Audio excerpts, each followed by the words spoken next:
E com o preço do óleo de soja a praticamente R$ 10 nas prateleiras dos supermercados, muitas pessoas estão aí recorrendo a alternativas mais em conta.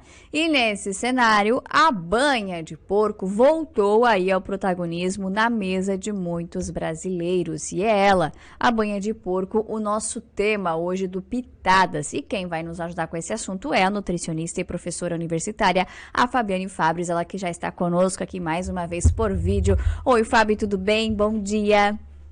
Bom dia, tudo certo? Muito bom estar aqui com vocês. Satisfação em tê-la novamente aqui conosco no Pitadas, viu?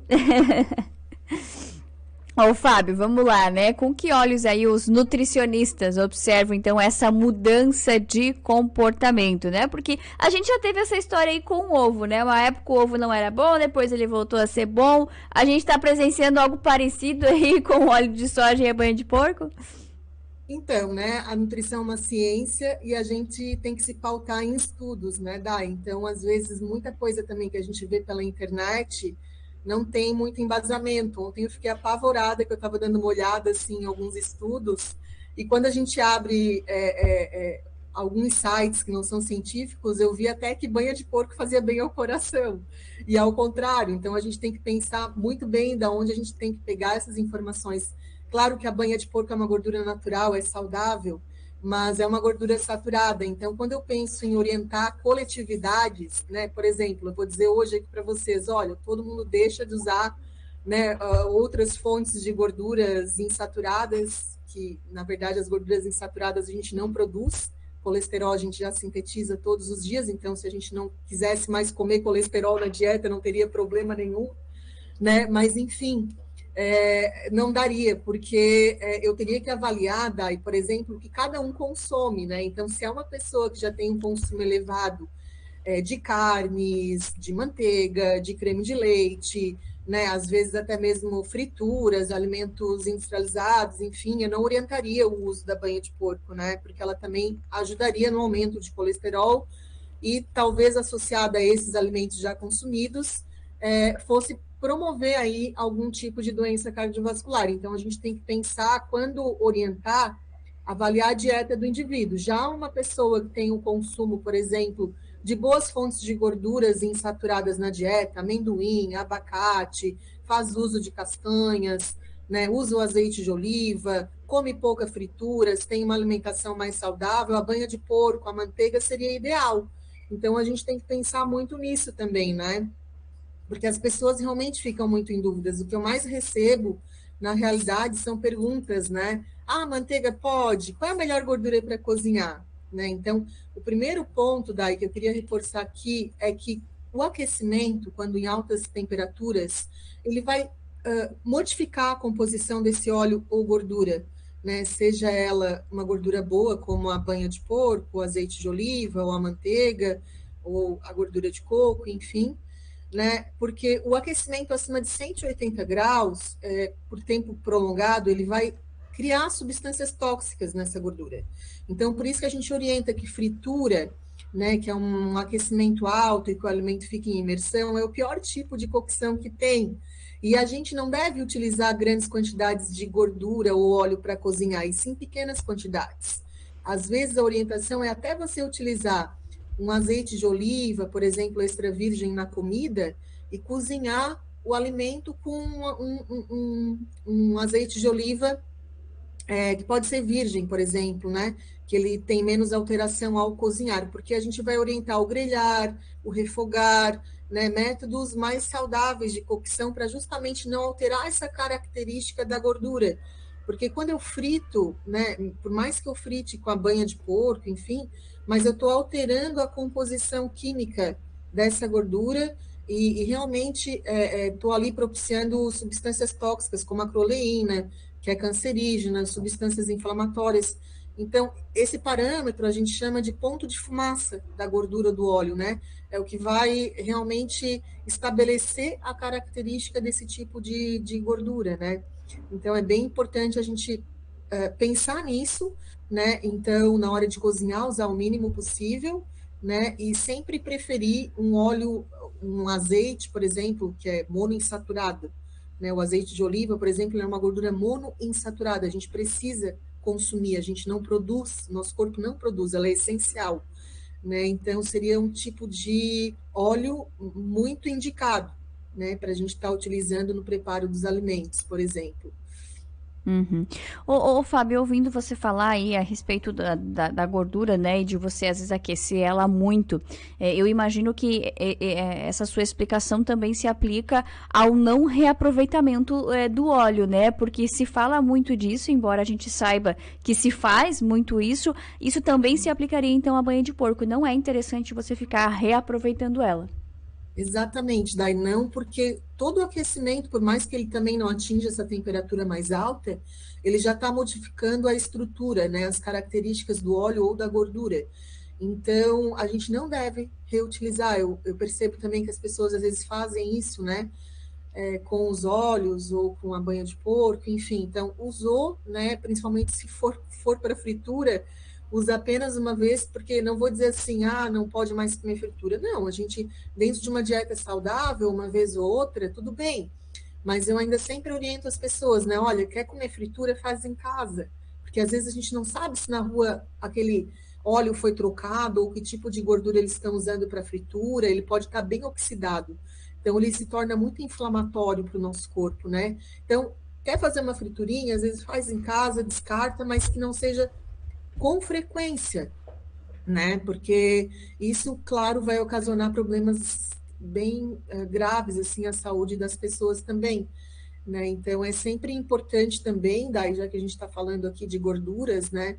A gente pensar que essas gorduras naturais, né, como a gordura a banha de porco, a manteiga, principalmente a banha de porco, a gente tem ela muito industrializada hoje, né? A gente consegue comprar essa banha ali industrializada no mercado.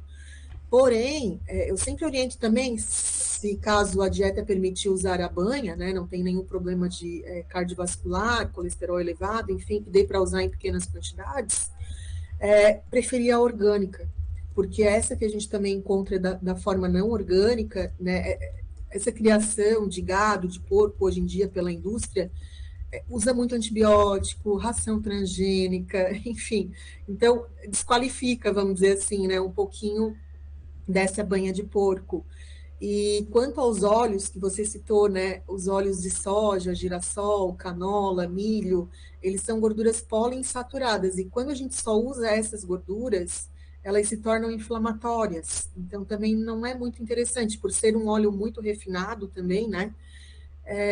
A gente pode utilizar, mas não frequentemente. Pode intercalar ali com azeite de oliva, com uma banha de porco. O ideal é até fazer um rodízio, né, entre essas gorduras para sempre estar consumindo né, os nutrientes e esses ácidos graxos essenciais de diferentes fontes. Mas entre, por exemplo, aqui eu orientar a consumir óleo de soja, né, ou de milho, que são super transgênicos, né, eu orientaria, não, então vamos deixar essas fontes aí de ácidos graxos essenciais e vamos usar, por exemplo, mais abacate, mais coco, mais oleaginosas, né, amendoim, castanhas, enfim, na dieta, que seria fontes melhores e não refinadas do que esses óleos, que são muito refinados, né? O que se salva aí realmente é o azeite de oliva, né? Daí as pessoas às vezes falam, ah, mas é caro. Mas aí, gente, eu penso o seguinte, que a gente tem que economizar na quantidade, não na qualidade da gordura, que ela é muito importante para o nosso corpo, ela tem várias e várias funções, né? Então, isso é importante a gente escolher muito bem mesmo. Uhum. Eu até ia te perguntar justamente isso, né, Fábio? Como que a gente faz até para se certificar? Porque, por exemplo, a banha de porco, ela é um item que geralmente vem do interior, né? Ela é produzida, não tem muito controle, né? Tipo, óleo de soja, existe 3, 4 marcas lá no supermercado que respeitam um certo padrão de produção, né? Como saber que a banha que você está comprando, ela tem uma devida qualidade ou que ela não vai oferecer risco, que ela já não tenha outras coisas também adicionadas ali dentro? Então, Dai, como tu falou, né? Eu acho que se a gente conseguir comprar da agricultura familiar numa feirinha, a gente está mais garantido nesse sentido de qualidade, né? Tem pessoas ainda que moram em locais mais rurais, conseguem ainda ter essa produção, né, caseira em casa, seria o ideal, né? Porque, como eu disse, tudo que for muito industrializado, né, essa questão da criação por confinamento, por uso de ração transgênica, antibióticos, isso tudo fica na gordura, principalmente, né? Então, por isso que seria interessante, tem algumas opções que são orgânicas, Dai, tipo de banha de porco orgânica mesmo. Então, seria interessante a gente verificar se tem um selinho, ou se numa feirinha local aqui a gente consegue comprar direto do produtor. Essa seria a melhor, sabe? Então, essa que os nossos bisavós, por exemplo, usavam. Eles não iam lá comprar banha no mercado, né? Então, essa é a grande diferença. Então, a gente não precisa se preocupar porque é de origem animal, desde que a gente consuma com moderação, porque é uma gordura natural, como eu disse, né? Assim como a manteiga, assim como outras gorduras saturadas, como a de coco, a manteiga, né? Então, a gente pode fazer o uso, mas sempre pensando no consumo diário de outras fontes, né, de gorduras animais na dieta, senão isso vai ficar excessivo e pode sim daí, né, predispor o indivíduo a uma doença cardíaca. Então, é isso que tem que ficar claro para as pessoas, né? Fabi, visualmente tem alguma característica específica assim pra gente observar para ter certeza que a banha tá legal? Então, a banha de porco, ela também, ela não é muito estável à temperatura ambiente. O ideal é a gente sempre deixar armazenado no refrigerador, tá? Porque ela é uma gordura menos instável, tipo, a estabilidade dela, a temperatura ambiente não é tão legal. Então, tem que sempre verificar a questão de cor, de cheiro, né? Se não tá com cheiro rançoso, né? Então, são características importantes de a gente sempre estar observando. A mesma coisa daí é quando eu vou comprar, por exemplo, um azeite, né? Um azeite de oliva de qualidade, o ideal é sempre que ele venha num vidro mais escuro, porque quando eu exponho esse azeite à luz, ele também já oxida, ele também já está perdendo alguns nutrientes, né? Então é importante a gente também observar a embalagem. E quando, né, por exemplo, a gente vê um preço muito, muito barato, porque é muito fácil, às vezes, fraudar também, né, alguns óleos, alguns tipos de azeites, a gente tem que desconfiar, porque será que não é o composto? Porque o composto, ele tem uma quantidade ali adicionada de óleo, né, na composição do azeite. Então, esse eu já não indicaria tanto, né, porque aí o azeite perdeu um pouquinho da sua qualidade nutricional. E vale muito a pena, gente, a gente diminuir o consumo desses óleos mais refinados, tipo de soja, de milho, né? E passar a usar mais azeite e mais essas gorduras naturais, né? Tá Vale muito, certo. muito a pena, com Perfeito. certeza. Fabi, muito obrigada mais uma vez por nos ajudar com esse assunto. Então fica aí a dica, né? Vamos usar com prudência, dentro da quantidade ideal aí, não extrapolar, né? É isso aí, Dai. Muito obrigada, eu que agradeço e fico à disposição, né, para qualquer tema aí que vocês quiserem dentro da nutrição. Muito obrigada. Valeu, um abração, igualmente. Até Um mais. Tchau, abraço. tchau.